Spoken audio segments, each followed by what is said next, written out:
Good morning. আজকের 7ই মে 2026 আর আজকের আমাদের এই ডালহাউসি থেকে চেক আউট করে যাওয়ার দিন। আর আজকেই আমরা কলকাতা ফিরে যাচ্ছি। আমাদের গাড়ির দাদা এসে গেছে, তো গাড়িতে উঠে কথা বলছি।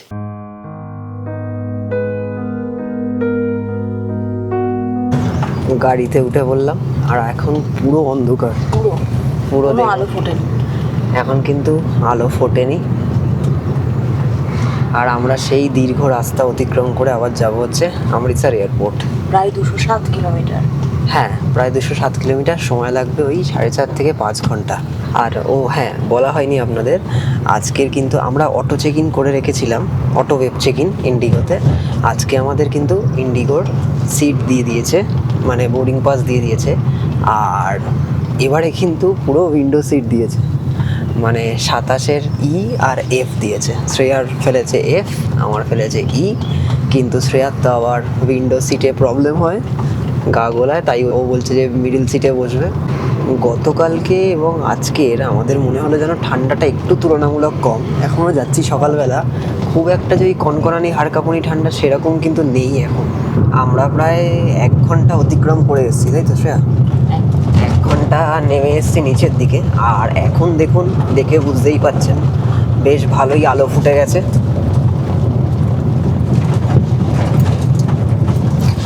আর আমাদের গাড়ি এক জায়গায় থামলো আর কি। তো আমরা এখন কিছু খাচ্ছি না, আমরা যেহেতু রুম থেকে খেয়ে এসেছি আজকে। এটা মনে হয় আপনাদের বলা হয়নি, আমরা আজকে ওই পোহাই খেয়ে এসেছি অল্প করে। আর সঙ্গে আছে আমাদের একটু চিপস, একটা ক্যাডবেরি, তো এইগুলোই। আর ঘরে আমি ফোন করে মাকে বলে রেখেছি যে আজকে লাঞ্চ করব আমরা গিয়ে, তো ভাত করে রাখবে, আমরা বিকেলের মধ্যে পৌঁছে যাব। তো এখন ভাবছি যে কিছু ওই স্ন্যাক্স টাইপের বা ক্যাডবেরি, চকলেটস, এগুলো যদি কিনে আমরা খাই, আপাতত এই দিয়ে হয়ে যাবে, তাই না? এখন বাজে 6:25 আর আমরা এরকম একটা জায়গায় একটু দাঁড়ালাম, নামলাম। শ্রেয়ার একটু গা গোলাচ্ছে, শ্রেয়া একটু বসেছে। আর এটা আমরা দাঁড়িয়ে আছি কিন্তু আলপেনস্টক ওয়ার্ল্ড স্কুলের সামনে। বেশিক্ষণ লাগবে না, একটু আগেই দেখছিলাম পাঠানকোট আর 46 কিলোমিটার, তারপর পাঠানকোট থেকে আবার অমৃতসর। আমরা পাঞ্জাবে এন্টার করেই গেছি।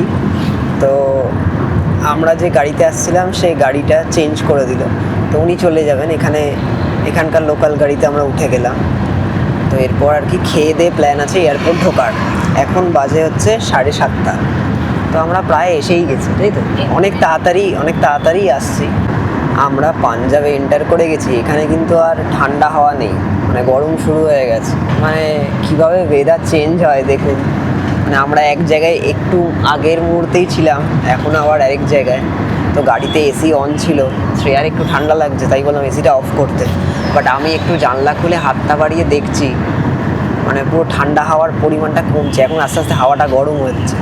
আমাদের প্রচণ্ড খিদে পেয়েছিল, তো এয়ারপোর্ট যাওয়ার আগে একটা ধাবায় দাঁড় করালাম। দাদাকে বলে রেখেছিলাম যে একটা ভালো দেখে ধাবাতে দাঁড় করাতে। তো দেখুন, এই হচ্ছে ধাবাটা, প্রচুর বড় ধাবা, হাইওয়ের ওপরেই লোকেশানটা, হাইওয়ের ওপরেই আছে। আর এই হচ্ছে মেনুতে এত কিছু থাকলেও এখন কিন্তু ব্রেকফাস্টের টাইম, তাই ব্রেকফাস্টের খাবারই শুধু পাওয়া যাচ্ছে। আমরা ভেবেছিলাম ধোসা খাবো, এখানে মশলা ধোসাও আছে, সব রকমের ধোসা আছে, কিন্তু বললো যে শুধুমাত্র ব্রেকফাস্টের খাবার পাওয়া যাবে। তো আমরা অমৃতসর বা পাঞ্জাবে এসে থেকে কিন্তু কুলচা ট্রাই করিনি। তো পাঞ্জাবে যারা আসছেন অবশ্যই কুলচা ট্রাই করবেন, এবং করেনও যারা এসছে আগে। তো আমরা ভাবলাম কুলচা তো ব্রেকফাস্টে আছেই, একটা কুলচা নিয়ে দেখা যাক। তো এখানে অমৃতসরি আলুওয়ালা কুলচা 90 টাকা। তো একটা আপাতত নিয়েছি, জানি না তো খেতে কেমন। শ্রেয়া জানো খেতে কেমন? আমি কোনোদিন কুলচা খাইনি। আমিও খাইনি, তাই একটা খেয়ে দেখি, যদি ভালো হয় তো আরেকটা নেওয়া যাবে। এসে গেছে আমাদের অমৃতসরি কুলচা, আমি কখনো খাইনি, এবার টেস্ট করব। এটা হচ্ছে বাটার দিয়েছে,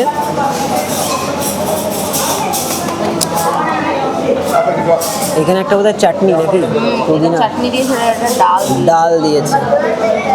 শ্রেয়া মাখিয়ে নিচ্ছে বাটার। অনেকক্ষণ ধরে খিদে পেয়েছে, এবার খাওয়া যাক। বা অনেক কিছু আছে ভেতরে, যা দেখতে পাচ্ছি। আছে না অনেক কিছু? হ্যাঁ, অনেক কিছু দেওয়া আছে। ভালো খেতে, গরম, বিশাল গরম। শ্রেয়া ভালো বলেছে মানে ভালো। আমি এই প্রথম কুলচা খাচ্ছি দেখি আমি। জীবনে যে আমি কত কিছু খাইনি, আর অন্যান্য দেশে এসে মানে যেইখানকার জিনিস সেইখানে এসেই আমি ট্রাই করি। অসাধারণ, মারাত্মক খেতে। এটা আমরা মিস করে দিতাম। পাঞ্জাবে বা অমৃতসরে এলে অবশ্যই কুলচা মাস্ট, খাবেনই। আমরা প্রথম দিন না খেয়ে পস্তেছি, এখন পস্তাচ্ছি, বুঝতে পারছি। সবাই বলতো যে অমৃতসরে গেলে কুলচা খাবি, বা আমি ভিডিওতেও দেখেছি, তো এটা খাওয়া সত্যি উচিত। আমি কলকাতায় কোনোদিন কুলচা খাইনি, আমি শুনেছি অনেকে খেয়েছে।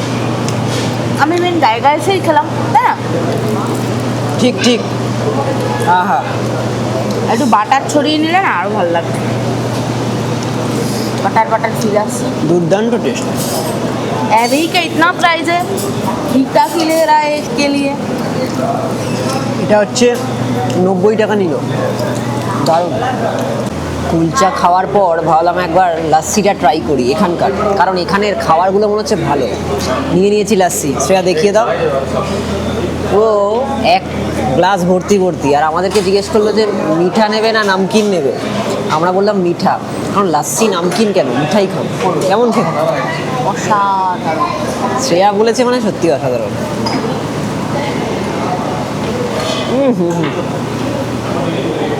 প্রাণটা জুড়িয়ে গেল। আমরা ওই লাস্সি খেয়েছিলাম, ওটা তো কোন ছাড়, এ আলাগি। উফ, অসাধারণ। 70 টাকা দাম, এমনি এমনি দারুণ খেতে। ওইটা জানি কত নিয়েছিল, 60 টাকা না? ওটা নিয়েছিল 40 টাকা। 40 টাকা। ওটা 40 রুপিস, এটা 70। যারা আপনারা এই হাইওয়ের ওপর দিয়ে যাবেন না, এসকে ধাবা, এটাই গাড়িকে বলবেন দাঁড় করাতে, খাবেন। দারুণ টেস্ট।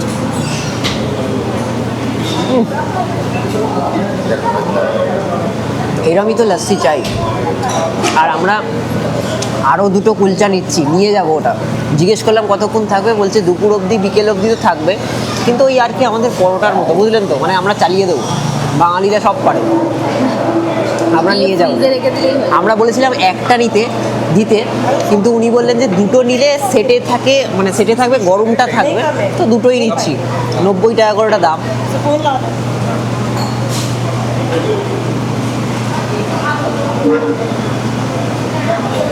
ও কি লাস্সি গো। আমরা অবশেষে পৌঁছালাম শ্রী গুরু রামদাসজি এয়ারপোর্ট, অর্থাৎ অমৃতসর এয়ারপোর্টে। এখান থেকেই আজকের আমাদের ফ্লাইট 1:05, আর এখন বাজে 10:30। তো ঝটফট ব্যাগগুলো চেক ইনে দিয়ে দিই, সিকিউরিটি চেক করিয়ে নিই, তারপর কথা হচ্ছে। অমৃতসরের মেন গেটওয়ে হলো শ্রী গুরু রামদাসজি ইন্টারন্যাশনাল এয়ারপোর্ট। পাঞ্জাবের সবচেয়ে ইম্পর্টেন্ট ইন্টারন্যাশনাল এয়ারপোর্টগুলোর মধ্যে একটা। গোল্ডেন টেম্পল থেকে প্রায় 10 কি 12 কিলোমিটার দূরে এই এয়ারপোর্টটি অবস্থিত। এয়ারপোর্টটার নাম রাখা হয়েছে চতুর্থ শিখ গুরু শ্রী গুরু রামদাসজি এর নামে। গোল্ডেন টেম্পলের কাছে থাকার জন্য ট্যুরিস্টদের জন্য খুবই কনভেনিয়েন্ট। আমাদের এই অমৃতসর এয়ারপোর্টে check in done, security check done, সব ডান। কিন্তু সব ডান হলে তো আর হবে না, আমাদের ফ্লাইট হয়ে গেছে ডিলেড। যেটা আমাদের 1:05 ফ্লাইট বলেছিলাম, সেটা হয়ে গেছে এখন 1:30। আর শ্রেয়া এখন মাকে ফোন করলো, তো মা বললো যে কলকাতায় প্রচুর বৃষ্টি হচ্ছে। কি বললো শ্রেয়া? প্রচুর বৃষ্টি হচ্ছে আর প্রচুর মেঘ করেছে, অনেক সকাল থেকে বৃষ্টি শুরু হয়েছে, মিডিলে বৃষ্টি থেমে গেছিল, আবার এখন বিশাল মেঘ করেছে, বৃষ্টি হচ্ছে। এই তো আমার মনে হচ্ছে সেই জন্যেই, কারণ বেশি বৃষ্টি হলে বা মেঘ করে থাকলে ল্যান্ডিংয়ে সমস্যা হতে পারে বলে হয়তো ডিলে হয়েছে, কারণ আর কোনো কারণ তো মানে আমাদের চোখে পড়ছে না। এবার টেকনিক্যালি যদি অন্য কিছু হয়ে থাকে সেটা আলাদা ব্যাপার, কিন্তু এখানে ওয়েদার ভালোই, মানে গরম আছে, যেরকম রোদ থাকে, রোদ ঝলমলে আকাশ, ভালোই ওয়েদার। আর ইন্ডিগোতে তো এরকম ডিলে কোনোদিন পাইনি না, সাধারণত তো হয় না। এবারে জানি না, ভগবান জানে। আমরা একদম স্ক্রিনের পাশেই বসেছি, ওইখানে স্ক্রিন, আর আমাদের গেট নাম্বার দিয়েছে হচ্ছে 2A। আমরা রিকোয়েস্ট করলাম যে যদি সামনে কোনো সিট পাওয়া যায় উইন্ডো আর মিডিলের, তো বললো সামনে কোনো অ্যাভেলেবেল নেই, এমার্জেন্সি এক্সিটে আছে, আমরা নেব না। তো আমাদের এমনিতেই বলেছিলাম আপনাদের যে পড়েছে এবারে ভাগ্যক্রমে। কেন পড়েছে সেটা? Frequent flying member. এটা শুনলেই আমার খুব রাগ ধরে। যাই হোক, তো দিয়েছে 27-এর FRE, তো 27-এই থাকতে দিলাম আমরা। তো এবার দেখা যাক কখন ছাড়ে, তো ফ্লাইটে উঠে সব আপনাদের জানাচ্ছি। আপাতত একটু জল খাবো, রেস্ট নেব, আর টাইম আছে এখনো। আর হ্যাঁ, আর হ্যাঁ শ্রেয়া, এটার গল্প লাস্সি বলো, খাবো। লাস্সির গল্পটা বলো। লাস্সিটা আমি সিকিউরিটি চেকে মহিলাটাকে জিজ্ঞেস করলাম যে আমি লাস্সিটা নিয়ে ঢুকতে পারবো, বিকজ আমি সিকিউরিটি চেকের পরে লাস্সিটা খাবো। তো উনি বললো হ্যাঁ কোনো সমস্যা নেই, লাস্সিটা শুধু আপনারা ট্রেতে দিয়ে দেবেন। এবার ট্রেতে তো দিয়েছি লাস্সি, এবার লাস্সি যদি এরকম উল্টে যায় তখন, তাই আমি যে ওখানে সিকিউরিটি চেকে ছিলেন, যে পাজি ছিলেন সেই পাজিকে বলছে ये गिर मत जाना, गिरने मत देना, মানে এরকম, মানে ওনাকে অর্ডার করছে, উনি তো হাঁ করে দেখছে ভাই ভাই তুমি কাঁ সে আ গয়ে। যাই হোক, তারপরে দেখলাম সুস্থভাবেই লাস্সিটা বেরোলো, বেরিয়ে আমার আপাতত লাস্সি আমি ফ্লাইটে উঠে খাবো বলে ঠিক করেছি। তো চলুন আপাতত আমরা দেখি কখন আমাদের বোর্ডিং চালু হয়। আর এয়ারপোর্টটা বেশ ভালোই, কিন্তু এই গেটের সামনেটা একটু হচপচ। এই শ্রেয়া একটা জিনিস দেখেছো, এই গেট নাম্বার দেওয়ার পর আমরা যখন সিকিউরিটি চেকের পরে যখন গেট নাম্বারে আসি, সেটা একমাত্র কিন্তু আমার কলকাতা এয়ারপোর্টই বেস্ট লাগে, তাই না? ঠিক ঠিক ঠিক। আর আরেকটা ছিল বোধহয় মালয়েশিয়া এয়ারপোর্টটা। মালয়েশিয়া তো কোনো কথা হবে না, ওটা বিদেশ। হ্যাঁ, ওটা তো কোনো কথা হবে না, কিন্তু কলকাতা এয়ারপোর্টটা আমার এই জায়গাটা দারুণ লাগে। কিন্তু এখানে দেখুন, ওই যে ওখানে হচ্ছে রানওয়ে, ওদিকে ফ্লাইটগুলো দাঁড়িয়ে, ঠিক আছে, ওদিকে বসার কোনো জায়গা নেই, ওদিকেই গেট, আর এইখানে সমস্ত বসা। আর 2A কিন্তু কোথাও মেনশন নেই, শুধু 2Cটা মেনশন আছে। একজনকে জিজ্ঞেস করলাম 2A কোথায়, দেখিয়ে দিল, বললো যে ওইদিকে 2C, ওই গেটটা 2B, ওই গেটটা 2A। বলছে মেনশন নেই, কিন্তু আপনাকে বুঝে নিতে হবে ওটাই 2A।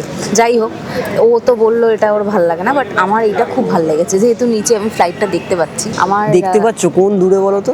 ঠিক আছে, ও মানে ফ্লাইটের নাক বরাবর তলায় হ্যাঁ, বসেছে। মানে তলায় হ্যাঁ, বসেছি। এটা কিন্তু প্রথমবার। এটা আমার খুব ভালো লাগছে। আমি বলবো আমার কলকাতা এয়ারপোর্টের থেকে আমার বেশি এটা ভালো লাগলো, এটা আমি বলতে পারি। কারণ হ্যাঁ, এই দিক থেকে ভালো, এটা ঠিক বলেছে, কারণ আমরা একদম ফ্লাইটের একদম নিচ থেকে দাঁড়িয়ে হ্যাঁ, একদম নিচ দেখতে থেকে পাচ্ছি। দাঁড়িয়ে, এবার আমি যখন বেরোবো, বেরিয়ে আমি যদি মনে করি যে একটা ছবি তুলবো, আমি তুলতেও পারি। হ্যাঁ, সেটা ঠিক, তো সেটা সেক্ষেত্রে আমার এটা বেশ ভালো লেগেছে। আচ্ছা শ্রেয়া, তুমি কি একটা ফ্যাক্ট ভেবে দেখেছো? কি বলতো? আমরা যখন ওয়েস্ট বেঙ্গল থেকে বেরিয়েছিলাম তখন একটা সরকার ছিল, আর এখন ঢুকছি অন্য সরকার, চেঞ্জ হয়ে গেছে। আমরা 3টে সরকার দেখলাম, একটা বেরিয়েছি সরকার, একটা এখানে এসেছি সরকার, একটা ওখানে যাচ্ছে অন্য সরকার। একদম। আর সেটা তো আমরা অন্য জায়গায় গেলে অন্য সরকার দেখি, বাট এইটা কিন্তু একটা দারুণ ব্যাপার। আমরা যখন বেরোচ্ছি তখন একটা সরকার ছিল, ঠিক আছে, এখন যখন ঢুকছি পরিবর্তন অলরেডি হয়ে গেছে। তা আমাদের মধ্যে কি পরিবর্তন হবে কিছু? ভগবানই জানে। মানে আমাদের চ্যানেলে কিন্তু পরিবর্তন আনতেই হবে, মানে আপনাদের সাবস্ক্রাইব করতে হবে, শেয়ার করতে হবে, লাইক দিতে হবে, তবেই তো এই পরিবর্তনের যুগে সব আমরা এগোতে পারবো, তাই তো? তাই চ্যানেলের পরিবর্তন কিন্তু আপনারাই আনতে পারবেন। হ্যাঁ। তাই এখনো আমি জানি অনেকে লাইক করেন, লাইক আর সাবস্ক্রাইবটা ঝটপট করে দিন। আর আরেকটা কথা হচ্ছে যে কোন সরকার এলো কি গেল, আমাদের কিন্তু অ্যাকচুয়ালি সেটা নিয়ে কিছু ব্যাপারই নয়, কারণ আমরা কিন্তু সব সরকারের সঙ্গেই ফ্রেন্ডলি, তাই না? কারণ আমরা কিন্তু পশ্চিমবঙ্গে বিজেপি সরকার আসার আগেও বিজেপি জায়গায় গেছি, টিএমসিতে তো থেকেইছি, তারপর এখানে এলাম আম আদমি পার্টি, ঠিক আছে, হিমাচলে গেলাম কংগ্রেস। তো আমাদের সব সরকারের সঙ্গে একটা ফ্রেন্ডলি ব্যাপার সেবার, সেটাই হচ্ছে ব্যাপার। যে সরকারই আসুক আমরা একদম ফ্রেন্ডলি, কারণ আমাদের অভ্যাস হয়ে গেছে। অ্যাকচুয়ালি যে সরকার আমাদের অ্যাকসেপ্ট করতে পারবে, আমরা তাকে অ্যাকসেপ্ট করতে পারবো, ব্যাপারটা অনেকটা এরকম। বাহ, এই তো দারুণ বলে দিয়েছে। মানে আমাদের অ্যাকসেপ্টেন্স তো হয়েই আছে অলরেডি। আমাদের আছে, আমাদেরকেও একটা অ্যাকসেপ্টেন্স তাদের থেকে আসা চাই, তো এটাই ব্যাপার।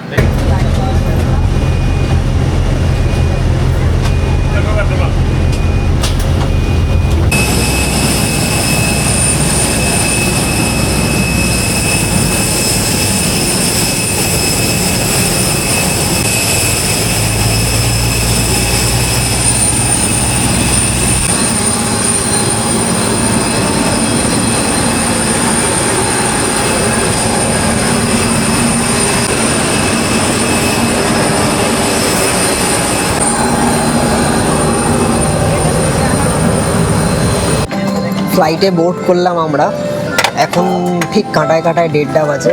এরপরে হয়তো ফ্লাইটটা ছাড়বে, একটু ডিলে হয়েছে আধা ঘন্টা মতো। আর এখানে না সেরকম কোনো সিস্টেম নেই, দেখতে পেলাম না সিস্টেম আর কি। যাই হোক, আর উইন্ডো সিটটা কিন্তু দারুণ। এটা হচ্ছে 27-এর F, এটা ই। শ্রেয়া বসে আছে ইতে, আর শ্রেয়ার ঘোল এই যে ভুল শেষ হয়ে গেছে। ঘোল নিয়ে ছবি তুলবে বলে কি করছিল শ্রেয়া। আর যাই হোক, শ্রেয়ার আবার একটু উইন্ডো সিটে বসলে মাঝে মাঝে একটু মাথা বেশি ঘোরে, তাই জন্য ওকে বললাম তুমি এখানেই বসো। দেখতে দেখতে আরও একটা ট্রিপ আমাদের সম্পন্ন হলো।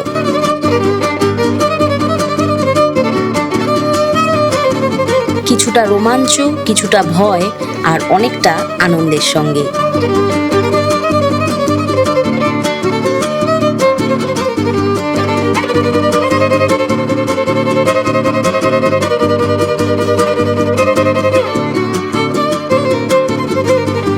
सीट बदली है तो हमें बताएं ताकि हम आपका प्री बुक जलपान आप तक पहुंचा सकें। ईट्स मेन्यू जरूर देखिए। आपके पसंद के स्नैक के साथ आप আমরা প্রায় কলকাতার কাছাকাছি, মানে ল্যান্ড করার পথেই, বাট প্রচণ্ড বাইরে মেঘ আর ওয়েদার খারাপ। আপনাদের দেখাই একবার, এটা তো মেঘের ওপরে রোদ দেখতে পাচ্ছেন, আকাশটা পরিষ্কার কিন্তু নিচে মারাত্মক মেঘ, তাই বেশ টার্বুলেন্স হচ্ছে। আর আমাদের নেমে যাওয়ার কথা আরেকটু আগে হয়তো, কিন্তু এখনও বলছে 20 মিনিটস লাগবে। দেখা যাক, যখনই নামতে গেল আর কি তখনই বেশ টার্বুলেন্স হলো, তো আবার একটু তুলে দিয়েছে। এই সবই সম্ভব হচ্ছে আপনাদের ভালোবাসা আর আশীর্বাদে। 5 রাত 6 দিনের এই স্বল্প মেয়াদি একটা সুন্দর ট্রিপ শেষ করে আবারও আমরা উড়ে উড়ে এসে আমাদের প্রাণের শহর, প্রিয় শহর কলকাতার মাটি ছুঁতে চলেছি। আর যাই হোক, ভয়, আনন্দ, মজা, রোমাঞ্চ এই সব কিছুই হয়তো পৃথিবীর যে কোনো কোনায় গেলেই আপনারা পেয়ে যাবেন, কিন্তু দিন শেষে শান্তি বা স্বস্তি কিন্তু ঘরে ফেরাতেই।